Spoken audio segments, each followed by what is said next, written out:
Welcome to today's press conference for Iowa State head coach Bill Fennelly. Iowa State Sports Information Director is Sarah Dyson.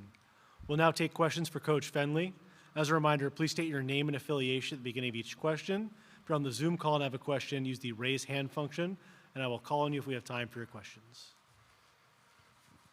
Tommy Birch, Des Moines, Rochester. Bill, I was just kind of wondering, the spotlight shined so much towards Audie last night after what she was able to accomplish. Do you think that type of play and just the type of person she has gives her an opportunity to maybe become one of the next big faces of women's basketball? Wow. It's pretty powerful. Yeah, I don't think there's any question that Audie has the opportunity and the platform to impact our sport. She's a very talented player, very well spoken. I think understands the opportunity in front of her. She's kind of been that way through high school and stuff. So it's a pretty big bar to think about. But I do think the sport is always looking for people like that. There's a lot of great freshmen in our country, and but her numbers warrant that. Her play warrants that. Her personality. So I think she's someone that could, step into that spotlight and handle it really well. How are you guys doing health-wise? It looked like Hannah was a little dinged up last night. Is she good to go, and everybody else? Yeah, everyone's pretty good. Hannah she's going to have a mask on. She got hit pretty good at the end of the game. It's not broken, but it's pretty sore, so the nose thing, so she'll have her little mask on. She's not real happy about that, but everyone else is pretty good. Obviously a little tired, and the pace of the game, and we played some kids a lot of minutes, but everyone's good to go. Kind of a random question too, but I know you're a big fan of Brock Purdy's. You still have Purdy in the playbook, right? Yes, we do. Have you talked to him since you guys have been out here? No, we contacted the football office, but we have not. We did. My grandson got the opportunity last night to go see Tyrese Halliburton play. So that was kind of cool. We got a picture with Tyrese. So, but no, we have not. Austin Arnott was here last night. Austin's a dear friend of our families and a great athlete at Iowa State, and he lives in the Bay Area, so he was here. So that was kind of cool to see him and his bride Chelsea. That was nice of him to come. Hey, Coach. Couch Sample with the Stanford Daily. I'm just wondering how, there's not many people in the country who are like Cam Brink, and that they have such a presence in the paint that it kind of, makes people, question whether or not, they should get their shots up around the rim. How do you sort of, I don't want to say, alter your offense around that, but how do you maybe, communicate to your players that, there is this big shot blocking presence, but you still kind of have to, go up with your shots either way? No, it's a great question. We talked about it a lot today in our meeting, and basically Cameron Brink has blocked a lot of shots, and she's going to block them tomorrow, and don't feel bad about it. But you got to go to the basket. You got to make plays. If she, can you get a foul on her? If she blocks it out of bounds, we'll run an inbounds play. I think that's, we've always tried to balance that a little bit. It kind of goes back to when we played against Brittany Griner for 4 years. You have to be smart about it, but you cannot, shy away from that, because once you do that, then it's one thing to block shots. It's another thing to change the game thinking people are going to block shots. So we don't want to play that way, and she'll get a few tomorrow, and hopefully not too many.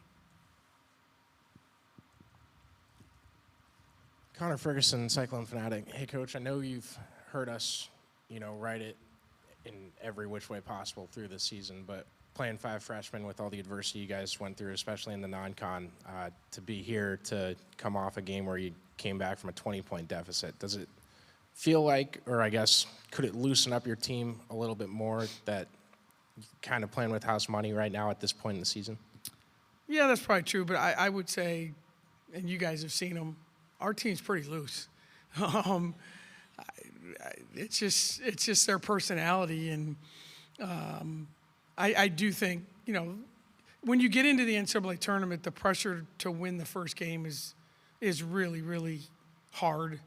Obviously, we didn't win the first game last year, and no matter what you do, obviously, I'm not a big, you have nothing to lose. Yeah, you do. You have a game to lose and seasons to end. I don't buy into that. But I do think our kids they understand, they're smart. I mean, we're playing one of the best teams in the country in their building, and I don't think I don't think anyone's going to go into it, besides my grandson probably picking us to win, but that's what this tournament's about, and we have to play 40 really good minutes. It's not a best 4 out of 7. So, no, our kids are excited. They know the opportunity in front of them, and we'll show up and we'll compete and try and find a way to score on them and try and find a way to guard them. Haven't really figured that one out yet, but we'll keep trying. Is that looseness a characteristic of kind of the new age athlete, or did you just find 5 really loose freshmen that come in with the chemistry that they have? I don't know. That's a good question. I don't know if it's the new way, but our 5 freshmen, that's their personality. And obviously Audie's is really that way, but all of them just, I think, really understand and enjoy the opportunity to play. And so, yeah, that's who they are as human beings, and they've transferred it to the court. And it's been a fun experience for all of us. And, you can tell. I mean, the end of practice, they're out there dancing, and you got other kids, all they want to do is shoot. It's just, that's the nature of the beast. But the freshmen are definitely enjoying life. Hey, Bill. Kareem Copeland, Washington Post. Ooh, that was louder than I expected. Last night, you kind of talked a little bit about Audie's ability to kind of catch those entry passes and her good hands. Are there other aspects of her game that are a little bit underrated that don't get talked about enough? Yeah, I think her footwork is really good. I think for a young post player, when you talk about can you catch it and can you do your work, we say do your work ahead of time. Get your angle, get your post up, know where you want the ball. She does a really good job of that. There's times when we've had to work with her really hard about, we got to roll her into the post a little bit more. We're trying to move her around a little bit more. Make her, set a screen and then receive a screen kind of thing. But her footwork and positioning is really good. And most of that, she came to us with that.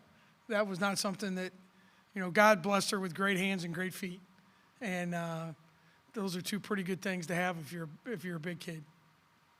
Alex Simon from SFGate. Bill, I was told by somebody who was watching on the broadcast that they mentioned that you're trying to fight to keep your voice as in good a shape as possible. Yes, sir. And the methods that you're using. Would you mind kind of telling us the story behind this and kind of what those methods are? Yeah, I usually at the end of the year my voice isn't the best, like most coaches, but I had throat cancer a few years ago, and at the end of the year, I have some issues, so I tried a little bit, like on selection day, I really couldn't talk at all. And everyone was really excited and happy and, it's like good, But I mean, we use a lot of dry erase boards. My doctor at home is like texting me, like, don't talk unless you have to. I use a microphone at practice. I usually don't when my wife isn't there, but when she's there, I do, so she sees it.